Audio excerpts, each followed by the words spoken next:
These long dog days of summer, I mean, we just made it through a heat wave. Mama was parched through this heat wave. I was hitting up Dunkin' every single day, and I will continue to probably for the rest of my days, but especially this summer. Dunkin' is helping everyone stay cool this summer with its lineup of refreshers. These drinks are packed with bold, fruity flavors and served ice cold. It's amazing. Dunkin' refreshers are the perfect afternoon pick-me-up. I like to start my morning with them personally, and then sometimes I go back for a second one because I'm just feeling crazy. They come in a variety of delicious flavors, including fan favorites mango pineapple and strawberry dragon fruit. And then for a limited time, there's black cherry and there's pink pineapple. I'm going to tell you something right now, and it's a bold claim, let me tell you, but I stand behind it. Pink pineapple will change your life. It is so good. It has me feeling like I'm sitting in a pool, resort side, just living, honey. It's so yummy. Try your favorite flavor with green tea, sparkling water, lemonade, or Dunkin's all-new limeade. I haven't tried the limeade yet, but I'm going to. Usually I get my drinks made with green tea and occasionally lemonade, but I do really like the green tea. Or if you don't want to build your own, try one of Dunkin's curated refreshers like the Cherry Lime Ricky or the Ultimate Pink Daydream. The Cherry Lime Ricky, scrumptious. I could drink like 3 of these a day. They're so freaking yummy. Head to Dunkin' today and find your favorite refresher. Dunkin' refreshers contain less than 1% fruit juice. Limited time offer. You know what's really terrifying? That unfinished college degree lurking in the background, just sitting there, waiting for you. That's where Southern New Hampshire University comes in. With flexible online degree programs, there's no commuting, no rigid schedule, and no more excuses. Plus, they have some of the lowest online tuition rates in the U.S. Visit snhu.edu/morbid to learn more before your degree becomes just another story about what could have been. Every good detective needs a partner to support them on important cases. Think of a State Farm agent like your sidekick, there to help you along the way in your search for coverage. State Farm can help you choose the coverage you need, whether it's for your home, car, boat, or even RV. With so many options, it's nice knowing you have help finding what fits for you so you can get back to solving all of life's bigger cases. Go to statefarm.com or use the award-winning app to connect with a local agent and get a quote. Like a good neighbor, State Farm is there. Hey, weirdos, I'm Ash. And I'm Alaina. And this is Morbid.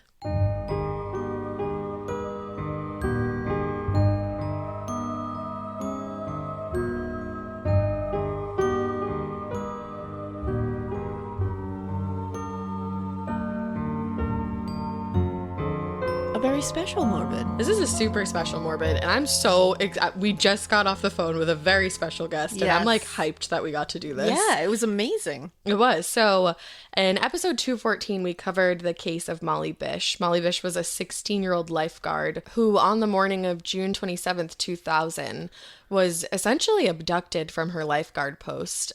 And really just honestly go back and listen to the episode if you need like a refresher or anything like that. In plain daylight. Because in plain daylight, she was abducted from her. It was literally 10 o'clock in the morning. Yeah, terrifying. It's so scary. But before we did the episode, I actually reached out to Molly's sister, Heather, who's like very active in trying to solve Molly's case because this is an unsolved case. Yeah. So which is crazy. It's like 20 plus years later. It's so crazy. And it's so sad. It's like a very tragic case. And we're from Massachusetts. So it's like, right. I feel like everybody from Massachusetts feels like they have some kind of like personal stake in this case. Like you want to see this. And like you'll hear in the interview, we love the Bish family, and I just feel like they are like our family, and we want this case to be solved. They're like our Massachusetts brethren. They are. I read a ton about Heather before I started, or while I was researching the case, because she's so involved in trying to figure everything out. So we actually reached out to Heather and said, hey, we're going to cover Molly's case. If you want to come on the show for like an afterwards kind of interview to tell us about the work that she's been doing to really get this case solved. And then tell us what we can do and the numbers that we can call and reach out to help her get this case solved. Exactly, because this is unsolved, which is nuts. So I'm so stoked that Heather was willing to do that, and she joined us for an episode, and you guys are going to love this episode. She's amazing. You're all going to fall in love with Heather Bish is an icon, everybody. She is. And what we talk about a lot in this, I just want to put it out first so that everybody can like start Googling it while it's beginning, because it's important, is she's really she's really deep in the process in the meat of trying it. to push forward the bill, which is S-1595 in Massachusetts, and I'll let her explain in the episode what it's all about. It's basically to help push forward DNA that was found in Molly's case, and also can help in other cases for rape kits. It has tons of implications. So go look that up real quick before the episode starts, because I think you're going to want to know what's in there. Yeah, definitely. And then after the episode is over, whip out your cell phone and just start calling everyone we said to call. Yeah, we'll take a look at the show notes. I'll make sure I put all the information in there for you guys to so we can get this case solved. It's time. It is. It's time for Molly, and it's time for the Bishes. It's time for this all. So I think without further ado, here it is. Enjoy, guys. Well, thank you so much, Heather, for coming on the show. We're honestly really honored to have you as a guest, and we appreciate you even taking the time to talk to us. Oh, that's so kind. You guys are really, I'm appreciative with what you're doing and sharing these stories and sharing Molly's story, especially. That's so important, especially with these older cases. I mean, this podcast phenomenon has just been so interesting to me, and I'm just like cheering all of you guys on the sidelines. Just, I love it.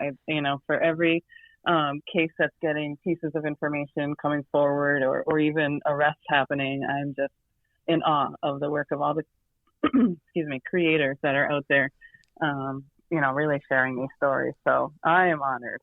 Oh, thank you so much. That was so sweet. We were both just sitting there like, oh my God, thank you. Already off to a wholesome start. I know, right?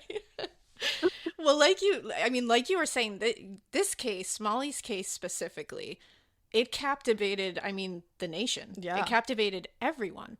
And we got requests to cover Molly's case from all over the world. Like, before we covered it, people were like, please cover this case.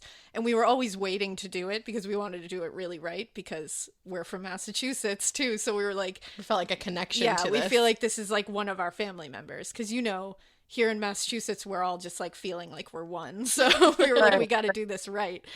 And I think when that happens, it can be great, because like information is getting out there. People are behind this case, wanting to solve it, wanting to move it forward. But I imagine it must be kind of hard too, in a way, for family members, because you have memories of Molly as a sister. Your brother has memories of Molly as a sister. Your parents have memory of Molly as a daughter. She was a lifeguard. She was a friend. She was a person. She's not just Molly Bish, the murder victim. And I think sometimes that can get lost in translation, which I imagine can be kind of difficult for you guys at times. It is. And, I think there's some, I don't know. I think when there's like a benefit of being able to talk about Molly, I think when you lose someone you love, whether it's a sibling or a spouse or your best friend, people can kind of get weird and they don't want to say anything, and sometimes they'll even avoid walking down the same hallway as you, just to not be in that awkward position. And I think, and so, people don't get a chance to talk about the person that they loved, and sometimes people are afraid to bring it up because, that loss was so sad and so devastating. But having the chance to talk about Molly, and share, the work that we do is really a reflection of Molly's love and her love for the world and people, and it's kept us going. And I guess that is a really special privilege of all this craziness and all the ugliness, is that we do get to talk about my sister and think about her and share how our special memories and our moments of joy and how we were proud of her. And sometimes my brother and I will, have conversations after we, I do these podcasts or there's a news article or something, and we'll talk about like, what do you think she'd be like, or who would she still be friends with from her friend group, or what would she think of this particular situation, or, and it, it's kind of, fun for us to do that, to imagine what our life would be like to have her with us still, because we miss her. I mean, that loss is still felt every single day.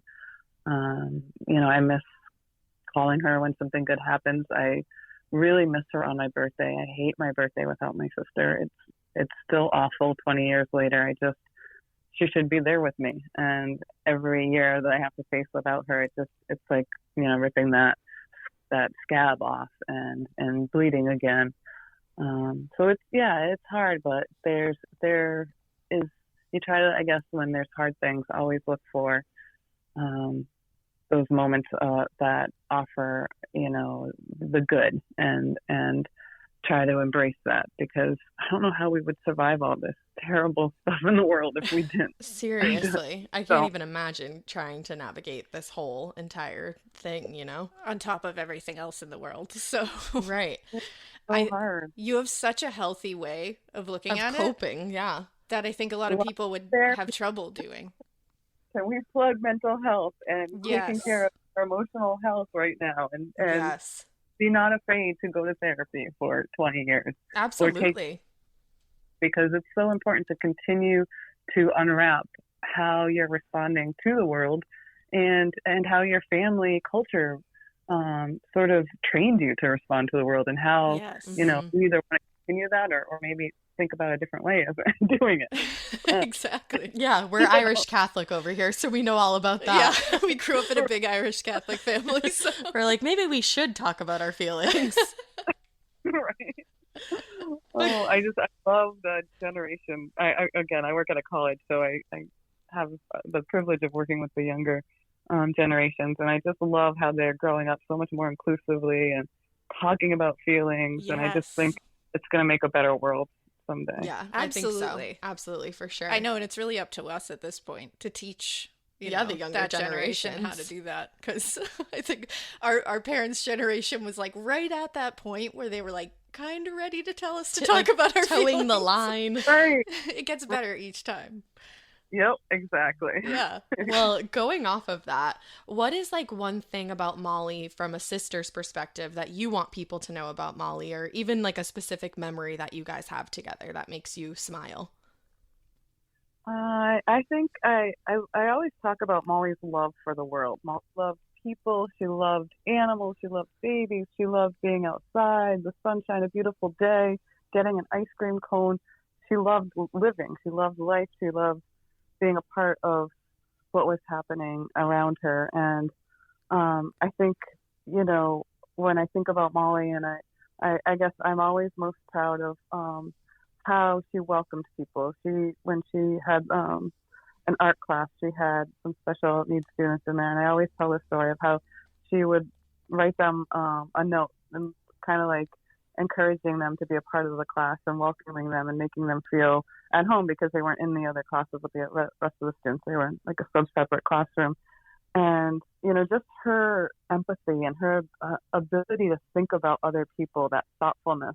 And I try to carry that out with me in my life, and think about different perspectives and turn things over all the time. And because of my sister, and she was my baby sister, but that's what she taught me in my life. And, I hope that people know that the work that we do is because of that, because Molly cared so much about people. She cared so much about the world, and making people feel safe and comfortable in their environment. And that's sort of, the premise of everything that we want to see happening. And, I guess when you have a case that's almost 21 years old, you're like, where is this guy? And has he hurt other people? And as you guys explore all these various cases, and there's a lot of bad guys out there. There's a lot, and it's so scary. And you can go from, being a narcissist to a murderer in, a short time. Right. And again, that mental health is so important. But, I think just trying to, live in a way that we're trying to make the world safer because of Molly. And so, recently I've been working on this familial DNA legislation in Massachusetts, which they have in like, I think 14 other states. And it's just really just a process to test the DNA or unidentified DNA from an older case or an older, maybe a rape case or a murder, and be able to have a larger sort of, I call it a net to sort of get the bad guy. And, we have this CODIS system that has all of our felonies in their DNA profiles, theoretically. I know you guys know this. Oh, no. Yeah. No, go ahead, though. Yeah. Because this is Bill, is it S-1595? Yeah. Okay. Yeah. Because we were going to ask you, like, by all means, tell us as much as you can about that, because we want everybody to know about that.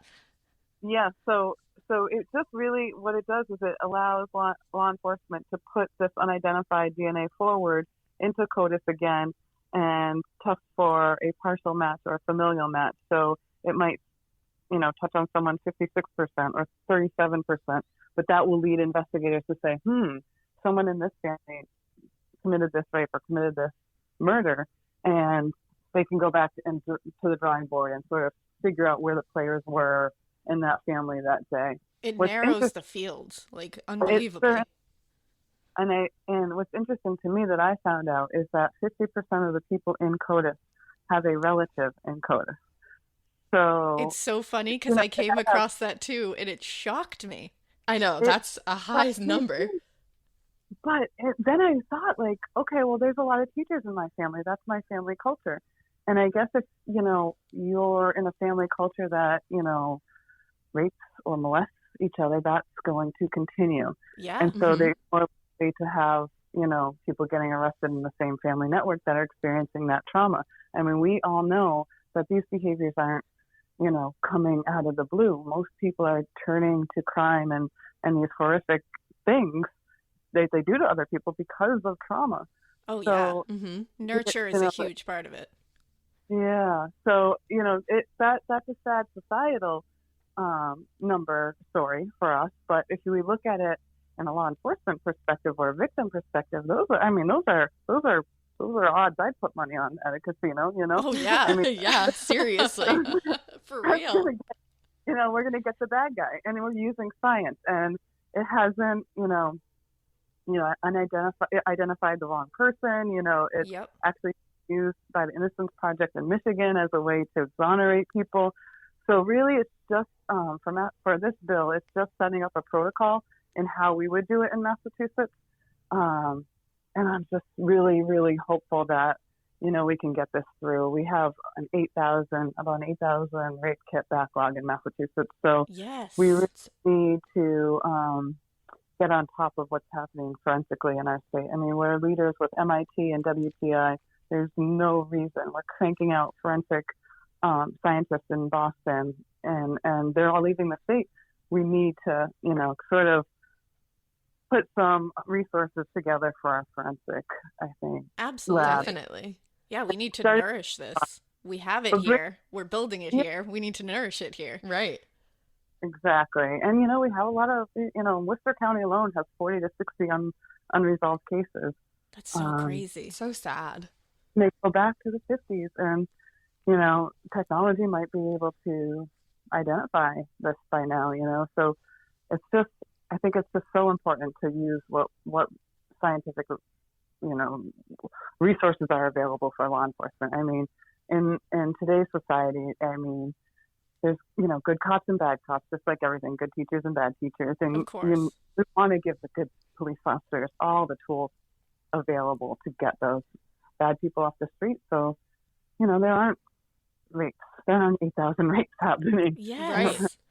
Because I think that's one of the huge things about this is this bill can not only help cases like Molly's and families, that are going through the same thing that you're going through, but those rape kits that are sitting on the shelf, it's like this can get rapists off the street. Like, this is something everybody should be invested in and everybody should be behind. Absolutely. 100%. And, some of these rapes are violent. Yeah. And, like I keep trying to stress, and I know I'm preaching to the choir with you guys, but it's a hair's breadth away when someone commits one crime to go to the next level. Of course. Or is in a state of sort of paranoia or psychosis to go, further deeper. I think we just, we need all our tools available. Absolutely. Because some of these and can connect to more violent, Offenders. offenses. Yeah. Like, somebody raped someone and they could have escalated to something else and we have no idea. Right. Yep, exactly. Do you think, sorry, go ahead. So I was just going to say, I'm just really hopeful this time that it will go through, because we started this about 2 years ago. I had talked to my law enforcement detectives, and they had asked that, Heather, if you want to work on something, we could really use this familial DNA. And I had no idea what it was at the time. I'm just like, okay, let's do it. Sure. You're like, anything, let's go do for it.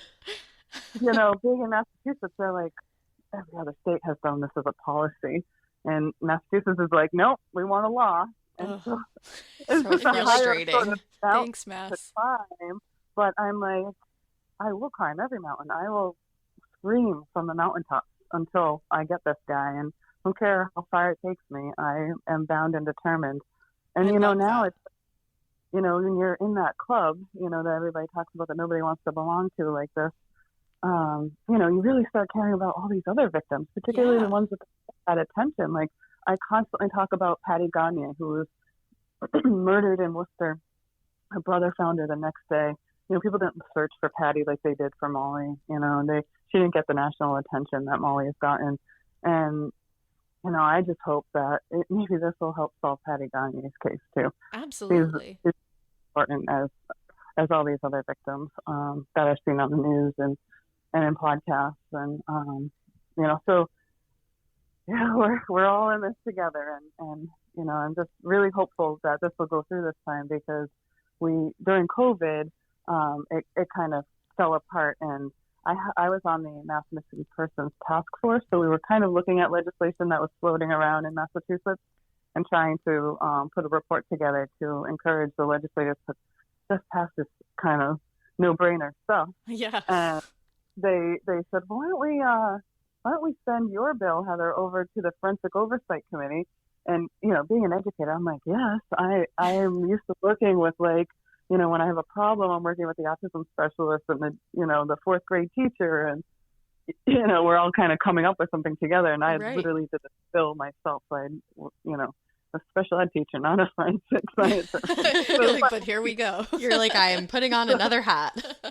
Seriously. So it worked out really well, because they provide the feedback where we were able to edit the bill really to fit our logistical, structures and systems in Massachusetts. And I think it's going in really strong. And I've been spending probably the last 2 months calling legislators and just asking them to support this. And, most of them will see me or see me over Zoom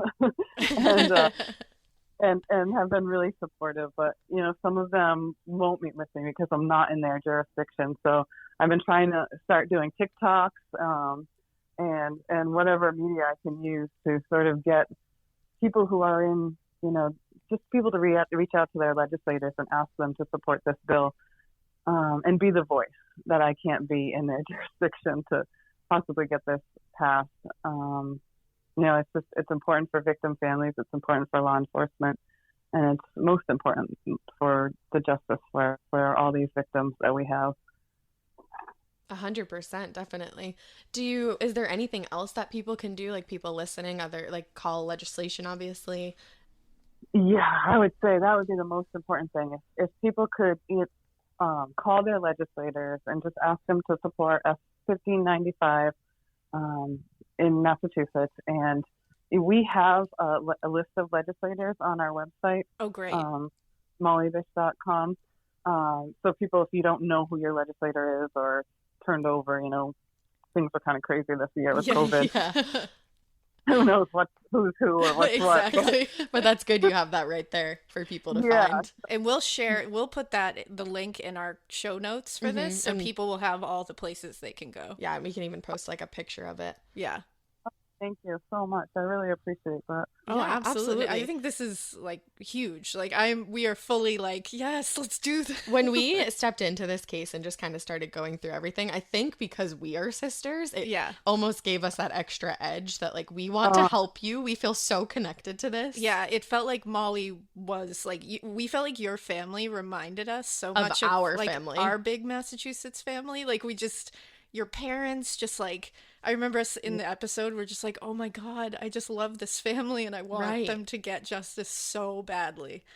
Oh, thank you so much. I just, I feel like that's, Molly's love shining down somehow. Because when I started this, it's so interesting. There was like a little article in the Cape Cod Times. I live out here in Cape Cod now, and so this man emailed me from California. His name is Rock Harmon, and he's actually this DNA expert that travels the world training law enforcement and prosecutors and defense attorneys on using DNA and the different tools in DNA.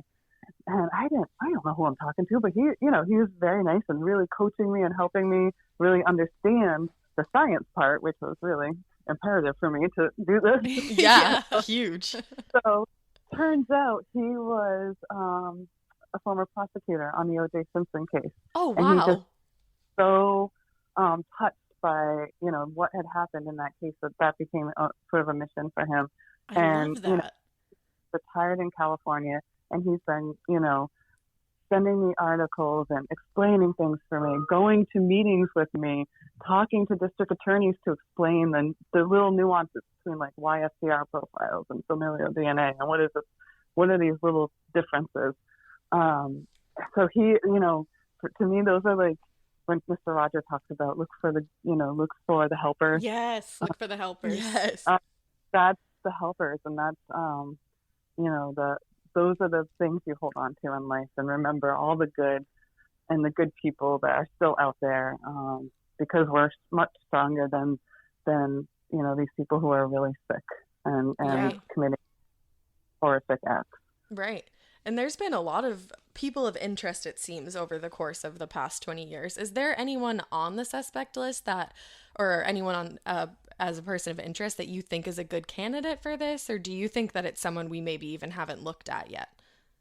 Yeah, I wish, I wish I could just feel like, that sisterly connection, that's the guy.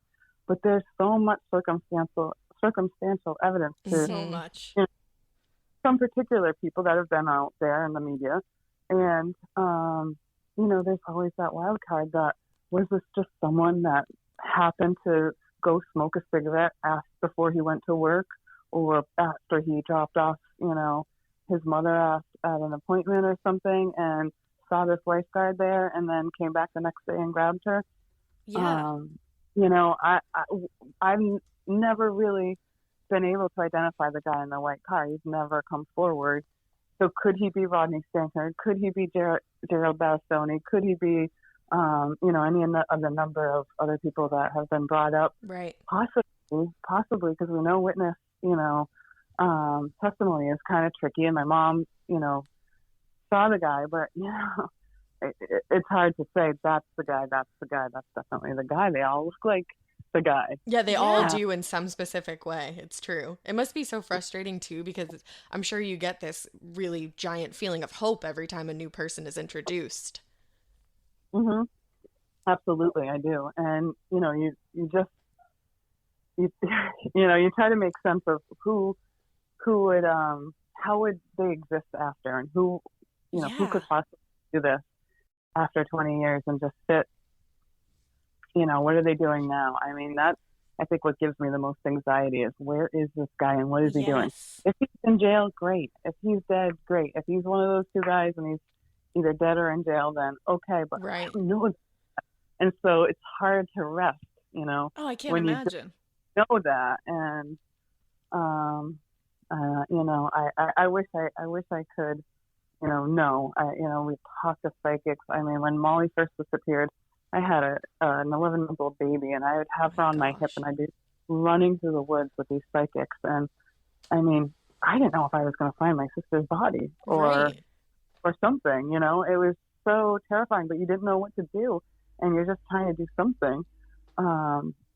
But, no one's ever been able to say exactly and point me to the evidence. I mean, I've worked with some really, really great psychics I think are, meaning well and authentic, but still have not been able to break down, who did this. And so I've tried every avenue for sure. I mean, we've put up billboards, we've taken out ads in newspapers, I've put up posters in 351 towns in Massachusetts, and I've actually hired producers to document a YouTube movie video, so that I could keep my parents' story and sort of a summary on the story and be able to share it because of the time lapse and people not necessarily remembering what happened. Right. So we've tried everything, and the results of the familial searching and across the country are just so phenomenal and really hopeful. And that even the genetic genealogy work they're doing, plus I'm just so hopeful that Massachusetts will really grab onto that and demonstrate the leadership that they should be having in this field. I think. Yeah, because it does feel like it's like it right could there. be in there, like it could be hidden in there somewhere. Why are we not doing this? I mean, the stuff they're doing in California is so Unbelievable. Yeah, I mean, we have this controversy right now with these YSTR lists, and some of the district attorneys are keeping what the forensic lab in Massachusetts is calling rogue lists, but I would probably just call them unregulated. Yeah, that makes sense. So they would get like a profile back. They might get a crime scene DNA, or sometimes they're even using voluntary DNA, but they're putting it through the lab. It doesn't have a hit, then they're keeping the profile separately. I'm not really supposed to do that, but they're saying nothing saying that they can't do that. And Bristol County was able to solve a case with Plymouth working together on that. The thing is, YSTI only gives you father-son profile, so it's a little more limiting. Oh, okay. And so if you did if I was in charge of the world or this, you do the first CODIS search, right? And then you do the familial search, because that's going to catch the wire net. You actually don't need the YSTR profile if you do the familial. It kind of negates it. Oh, that makes sense. Right. Yeah. So, but I mean, if they're not in CODIS, there's value to it if it's regulated. Orange County uses it in California, and they basically will let a guy off on a misdemeanor if he gives them their DNA, and then they catch them for a rape, 3 months later. I mean, they're dealing with probably a different population, gang life out there and stuff, but it's an effective tool and certainly has demonstrated to be effective here. And I think that maybe is just maybe a separate bill that needs to be put forward differently. Oh, yeah. But I always try to explain it because, it's on the news and sometimes the reporters don't go into the whole story of what's really happening here. Mm-hmm. And, I get why the DAs are doing it. Again, they want to solve these 8,000 rapes that are backlogged at the lab. They're definitely committed to getting the bad guys off the street. It's just, again, I think we just need to update our 22E law and make these, changes to our protocols so that we can do these tests and, have these tools and see what happens. Definitely. One of the things that we actually talked about in our episode was at the old Sawmill campground that you guys used the ground penetrating radar. And I didn't really see any update on that after 2018. Was that did anything useful come of that or anything at all? Oh, no, that was a good one. So I, have worked with a number of different private investigators over, since I guess when my father had a stroke, I kind of took over the investigation in 2007. Mm-hmm. So I worked with a couple different ones, bringing different people forward. We had a volunteer in our foundation who was volunteering in 2003 when she was getting her degrees in criminology and forensics and stuff like that. She ended up getting a doctorate and moving back here a few years before that ground penetrating car thing happened. And she was trying to help me because again, I'm like running out of ideas. Okay, I put up, posters, I put up ads, I put up, all these things. What else can I do? And so we came up with an idea of doing a tip campaign, and she was going to use her students from college where she taught to collect the tips, and then we would sort of organize them and then present them to the police. And so that's how this third person of interest sort of came forward, that she sort of identified through this tip campaign. Because of that, she felt really strongly that there was a car in this campground. So she arranged with someone from the University of Connecticut to come out and use this ground penetrating radar. However, our state police were not involved in it. And I was at my daughter's, she was just starting college orientation. And so we were, I wasn't available, and it turned into sort of this media circus. And I was kind of upset because it was supposed to be like, I like to work with the police. Again, I recognize all the issues. I literally have a book ready to publish on my relationship with the police and how it's impacted my life. Oh, wow. But, congratulations on writing a book. That's huge. Well, I got a couple edits to do, but, I still try to work with them. I try to encourage best practices and have the hope that this institution is going to, someday get the concept here. Oh, that's great. So if I could say that lightly enough, but yeah. So I was kind of upset that she, had it turn out this way, and so I was like, let's cease and desist. I don't want to do this anymore. And she just kept pushing. She ended up having a press conference without our knowledge acknowledgement. Oh, wow. Oh, no. So it really, and I was like, you've crossed my boundaries now. Yeah, so absolutely. Let's stop this now. And so I never found out what happened with the car. I don't think God. I'm certain that the police could get that information. And they were so irritated and so close to like charging her that it never. So I don't think that there's anything to the campground or the car. Okay. That makes sense. That's so frustrating.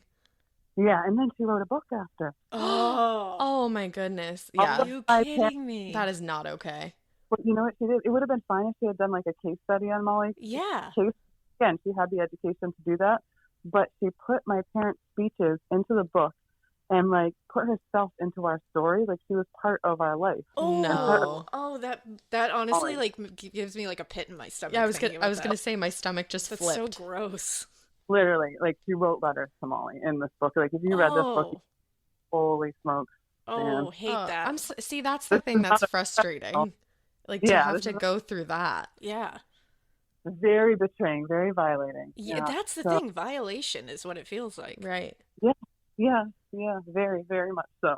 Oh. So, I mean, that's where that went. So I'm kind of just doing this on my own, but so appreciative of these, podcasts updating about the case and the work that we're trying to do to keep it going. And, I'm not sure what I'll have to do after this bill, but I'm sure there's more work to be done to support these cases. I was talking to a producer the other day, and I said, if I told you that I was in a relationship with someone who, gaslighted me and projected and, and I kind of gave her some specific situations that had happened, and she's like, I would say you're in an abusive relationship. And I said, what if I told you that was a state police and it wasn't a man? Oh my God, that was the perfect way to do that. That's awesome. Mouth drop. Like, yeah. Oh. Like she's like, hold on a sec. Does that change things or? Right. And I told her, I said, and then I'm a white woman with a sister who's blonde and blue-eyed, and we know those cases get more attention. Yeah. And I have a doctor. I'm educated, and I'm still treated this way. So yeah, so imagine. And my father was in law enforcement. He was a probation officer. Right. So there's they're a little nice about my dad. But you know, if they're treating me this way, how do you think they're treating Patty Gagne's family? Yes, You know, absolutely. that's I think for probably a lifelong work that all of us victim family members are pushing and sort of trying to figure out how to, you know, get our points across and get them to understand our perspective without being sort of labeled the crazy victim family member. Of course. You know? Right. Well, and I feel like that's something we can all take from Molly and who she was and who, you know, you knew her as and who everyone who knew her as, which is like empathy, caring about the world, caring about other people, like putting yourself in somebody else's shoes. This is what everybody should be learning is like it's not just about mine, it's about everybody else's too. You know what? It's like be Molly in art class. Yeah, exactly. Right. That should be everybody's thought. It should. I love it. I'm so happy you shared that with us. That made me honestly like choke up a little bit. I know. That's great. Oh, thank you guys. I really appreciate it. Oh, yeah, absolutely. One of the other things that we had spoken about in our episode, and I was just curious as to your opinion on this, is the Holly Perinin case. I know it's like heavily compared to Molly's case, and some of the suspects or persons of interest were looked at in both cases. Do you think that maybe those cases are connected, or what are your thoughts on that? You know, I think that there is certainly lots of room to look at the connections. I think that's really incredibly important, but I don't necessarily think it's the same person. But I do think that, you know, my father used to say, if you lay down with dogs, you're going to get fleas. Yes. watch who your friends are, right? Absolutely. So I kind of think that there's a group out in that area. Again, these generational traumas, you know, same kind of history of violence, history of family violence, history of beatings, history of molestations, history of, you know, Uncle Marion, the cousin, sister, brother, you know, like that kind of stuff. And they're all connected in these weird ways. And that's the stuff I talk to the detectives about, because I'm like, do you understand this? I know when I walk into your office, it's not going to be like, you know, like the TV shows where you've got all the guys and the strings connecting people, and, you know. We always talk about that. Literally don't even have data systems that talk to each other barely. Right. So to even look up a guy, you know, that from a while ago is difficult for them. And then to get the larger perspective of, sorry. Oh, no, it's okay. I have a dog too, so I get it. Dogs and Zoom. And so to have those nuances and know that this guy was best friends with this guy, or they're cousins, or they used to, I don't know, ride motorcycles together, like those little nuances, I'm afraid are missed. Yeah. They don't know, they're not from, you know, Warren, Massachusetts, or Sturbridge, Massachusetts. So you don't necessarily know that, you know, and I'm making these names up, the Smiths are related to the Johnsons or whatever. Like they don't have that kind of network information. So that's the stuff I'm afraid gets lost. And those are the key pieces that I think could possibly show that there's a tie in between Holly and Molly's case. Yeah. I mean, different, you know, ages, different situations, and how they were abducted, certainly different times. And again, I keep trying to say, I mean, I think it's so easy to want to believe that it's one bad guy killing all these girls in a specific area. The sad reality is that there's a lot of different bad guys, and they're all killing different girls. Or exactly. It's like indicative of like a darker pathology as a whole, right? In the community, you know, that like a subculture isn't looked at. Yeah. Yep, exactly. And that's what's so scary. And that's why it's so important to continue to look for ways to protect, you know, our children and our women and, you know, our society, and, you know, sharing these stories and working on legislation and encouraging the mental health component, I think are just, you know, such important pieces to continue to talk about and discuss and provide reasons why. You know? Definitely. Exactly. I think sorry, go ahead. I was going to say real quick, I think one of the really transformative moments for me was when that little girl, and I don't know if you remember, maybe 2 years ago now, there was a little girl abducted in Springfield, Massachusetts. Yes. And they Amber Alert, and she was recovered. I mean, all right, that she had been through some pretty bad trauma, but she was recovered alive. And I called my mom and I said, Mom, that was your save. Because we always, when we started the foundation, we were always like, we don't know if we're really helping. We don't know if we're saving children. Like, there's no, data system saying, oh, this kid wasn't abducted because, Maggie Bish helped bring Amber Alert to Massachusetts, or started Missing Children's Day, or, started talking about child identification kits. So when that happened, and my mom did work on the Amber Alert law coming to Massachusetts, and talked Ted Kennedy into signing that bill. And so I felt like she needed that. She needed to know that that little girl had been saved because of her work and her efforts. And I think if we continue to do things like that, other little girls will be saved. And maybe we won't have to, experience these kinds of tragedies and traumas anymore. And again, if we continue to look at trauma and understand it and try to support people through it, maybe things will look differently for everybody. Absolutely. I think that's like the main message there, right there. Right. And also your family you are such badasses. You have done such incredible work, all of you together. It's unreal. Thank you. I mean, again, I think it's just, an outlet to love my sister and share that love. And that's really all you can do when you're faced with something like this. Yeah, no, it really is. I think kind of just to end all of this, what is one last thing you can tell us all that we can do to help you and your family get Molly's case solved? Well, I think the best thing anyone could do right now is to go on mollybish.com and find their Massachusetts legislator, and if they're in Massachusetts, and reach out to him or her and ask them to support S1595 to be passed this year.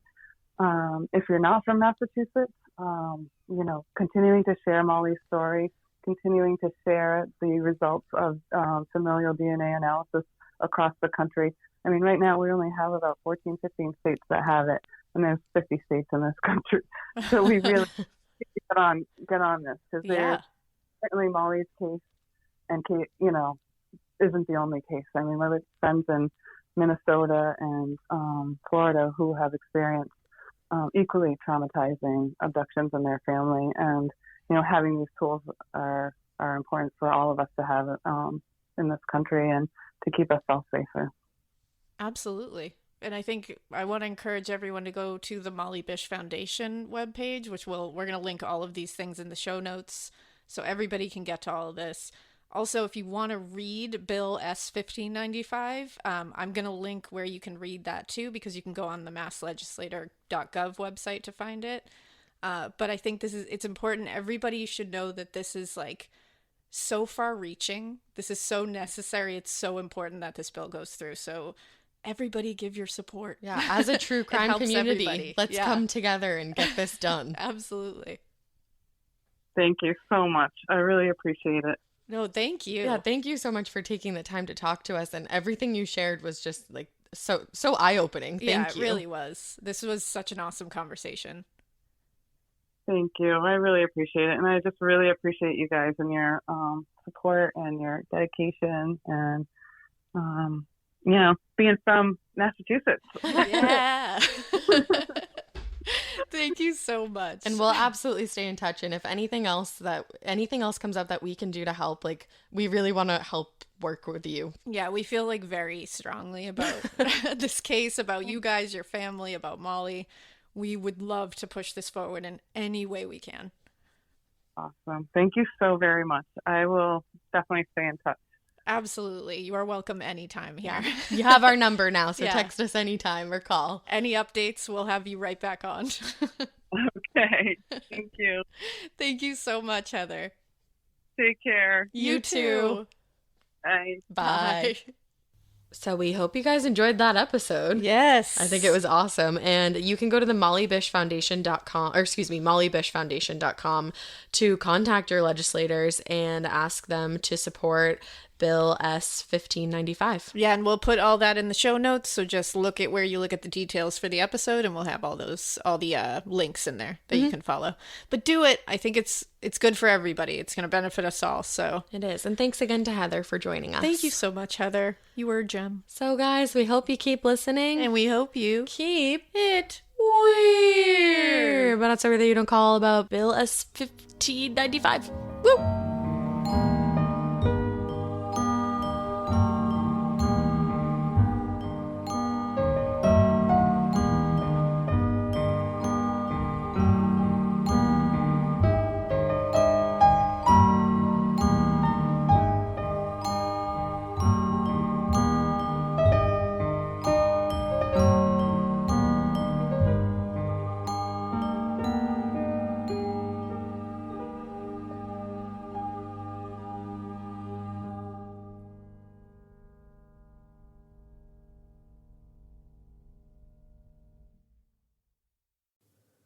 You know that feeling when you come home late from work and those puppy dog eyes just pierce right through your soul? Or when you're packing for a trip and your cat refuses to leave your suitcase? Yeah, we've all been there. Pet parent guilt is real. And you know what? It's completely normal. That's exactly why Hill's Pet Nutrition exists. They understand that being a pet parent means being human, with all of our imperfections and daily juggling acts. Hill's science-led nutrition helps you give more love than humanly possible. Whether it's those long work days or trying to balance attention between multiple pets, Hill's Pet Nutrition gets it. They've created science-based nutrition that supports your pet's lifelong health so you can feel confident even when life gets hectic. Because you're only human, there's Hill's. Science does more. Ready to let go of the guilt? Find the right food at hillspet.com/podcast. That's hillspet.com/podcast.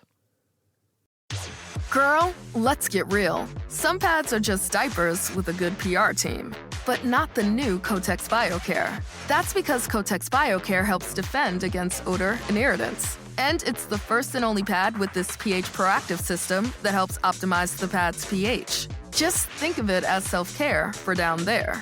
Check out Kotex.com for more details on the all-new Kotex, completely redesigned to meet your needs. You asked, we heard.